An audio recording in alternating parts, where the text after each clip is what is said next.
At first glance, SpongeHenge seems like just another bizarre, offbeat episode of SpongeBob SquarePants. It starts with a simple, ridiculous premise: SpongeBob's holes produce a haunting, flute-like sound when the wind blows through them, attracting hordes of jellyfish. What begins as a mild inconvenience quickly spirals into absurdity, forcing SpongeBob into exile as he desperately tries to escape the relentless swarms. But beneath the humor and surreal visuals lies something much deeper. This isn't just an episode about SpongeBob being chased by jellyfish. It's a quiet meditation on isolation, the passage of time, and the struggle to create something lasting in an indifferent world. The contrast between the show's usual lighthearted tone and the unsettling existential themes of SpongeHenge makes it one of the most haunting episodes in the series.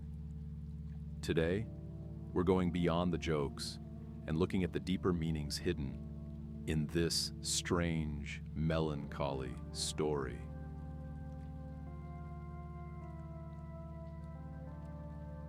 The wind in SpongeHenge isn't just a quirky plot device.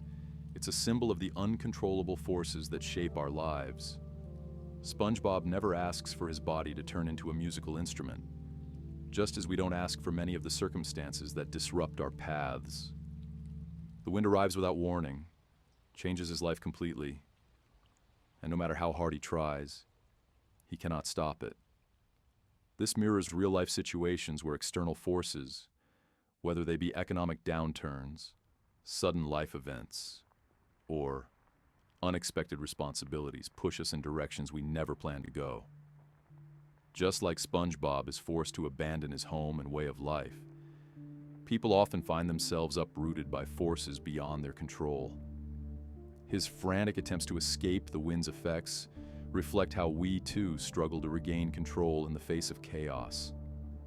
But the deeper question the episode raises is, how do we respond to these forces? Do we fight against them endlessly, or do we learn to adapt?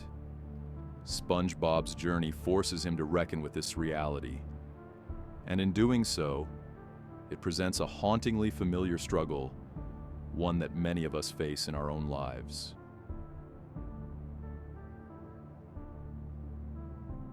SpongeBob's exile in SpongeHenge is more than just physical, it's psychological. Forced into isolation by an unrelenting force of nature, he finds himself completely alone, cut off from the world he once knew. His once vibrant life in Bikini Bottom is gone, replaced by a barren cave where time passes without meaning. Days, weeks, maybe even years slip away, and the ever-present wind remains his only companion. This eerie solitude reflects a reality that many historical figures have faced, whether by choice or circumstance. Think of artists, writers, and philosophers who retreated from society to create their most profound works. Nikola Tesla, Henry David Thoreau, and even Vincent van Gogh all spent significant portions of their lives in isolation, consumed by their ideas and creative pursuits.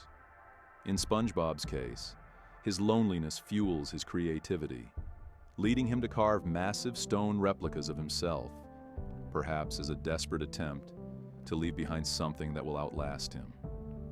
But isolation doesn't just shape what we create, it reshapes who we are. Left alone for too long, the line between reality and imagination begins to blur. SpongeBob, once cheerful and full of purpose, becomes something different. His obsession with his stone creations hints at a deeper psychological shift, one that raises a crucial question.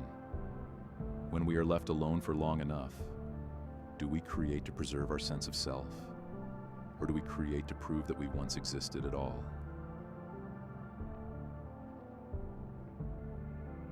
At the heart of SpongeHenge lies a haunting paradox. The things we create may endure, but their meaning is never guaranteed to last. SpongeBob, in his loneliness, carves massive stone replicas of himself, monuments to his existence.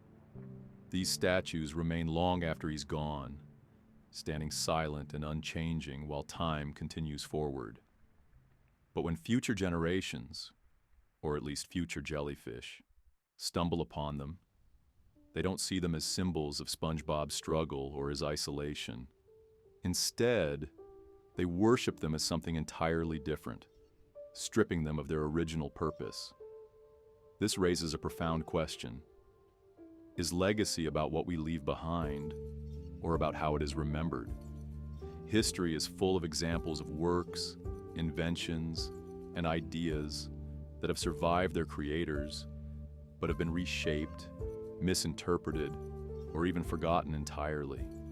Ancient ruins, religious artifacts, even philosophical texts. Many of these have meanings today that their original creators never intended. So what drives creation in the first place? Do we build for ourselves, for others, or for something greater? If the things we make are destined to be repurposed, or worse, forgotten, does that make them meaningless? Or is there something inherently valuable in the act of creating, regardless of the outcome? SpongeHenge doesn't give us an answer, but it leaves us with an unsettling realization. The world will keep moving, with or without us, and the only thing we can control is what we leave behind.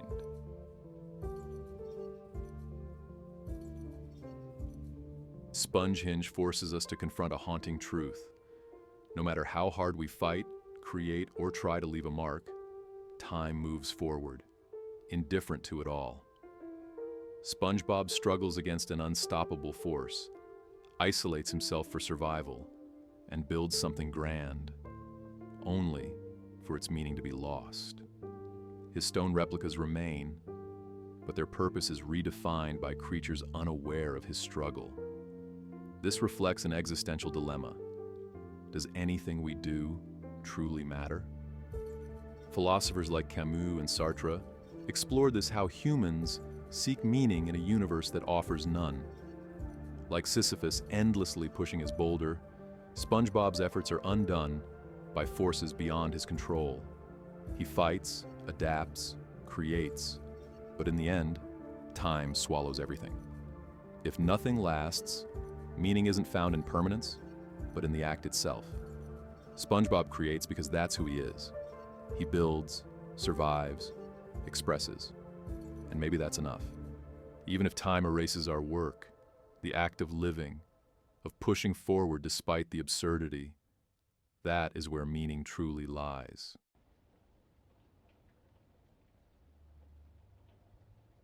On the surface, SpongeHenge is just another absurd, surreal episode of SpongeBob SquarePants.